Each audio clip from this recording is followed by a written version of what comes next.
TJ Short, l'électrique meneur de poche du Paris Basketball, a crevé cette saison le plafond de l'Euroleague comme tous ceux au-dessus de lui depuis le début d'une carrière escortée de doutes en raison de sa taille et commencée au bas de l'échelle. Les années passent, le niveau s'élève et les titres de MVP défilent pour Timothy Neocart Short, meilleur joueur de la Ligue des Champions C3 et de la Ligue allemande en 2023 avec Bonn, puis de l'Eurocoupe C2 et du championnat de France un an plus tard, avant d'être élu vendredi dans l'équipe type de la saison d'Euroleague. Comme le club parisien, opposé à Fenerbahçe à partir de mardi en quart de finale, Short, 1,75 m, 27 ans, est bluffant pour sa première saison au plus haut niveau européen. Meilleur passeur, 7,5 passes décisives en moyenne par match et quatrième meilleur marqueur, 18,8 points de la compétition. Au point de s'autoproclamer meilleur meneur d'Europe. Actuellement, il a une mentalité de compétiteur. Je peux comprendre que certains l'aient jugé après cette déclaration, mais c'est sa mentalité. Sans elle, il ne serait pas arrivé où il en est actuellement. Beaucoup de gens ont douté de lui et il veut leur prouver qu'ils ont eu tort. Éclairé mi-mars son entraîneur à Paris, Thiago Splitter.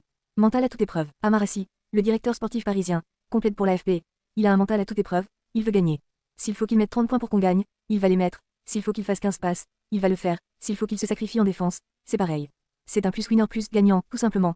C'est sa qualité première.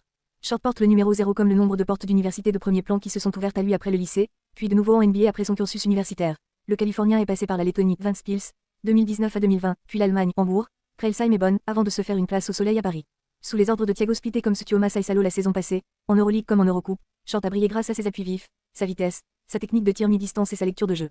Ettore Messina, le légendaire entraîneur de Milan, quadruple vainqueur de l'Euroleague avec la Virtus Bologne et le CSKA à Moscou, s'était montré admiratif de la capacité à changer de rythme, de Short, fort du bas et du haut du corps, mi-mars après la défaite de son équipe à Paris, 92 à 79.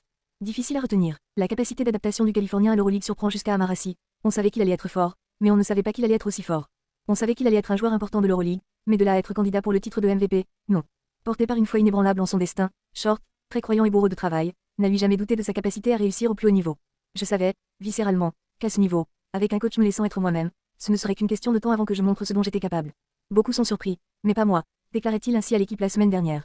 Interrogé par l'AFP la saison dernière, il affirmait ne pas avoir renoncé à son rêve de NBA, qui pourrait prendre corps à Memphis, si Aïsalo était confirmé à son poste d'entraîneur par intérim qu'il occupe depuis fin mars. Le Paris Basketball aura en tout cas beaucoup de mal à retenir Short. Bien sûr que ça va être difficile, mais on va tout faire pour le garder. Il aime Paris, et il a des avantages à Paris qu'il ne retrouvera pas ailleurs, affirme-ci. En attendant, Short et Paris entendent poursuivre jusqu'à Abu Dhabi, lieu du Final Four de l'Euroleague du 23 au 25 mai, leur ascension commune.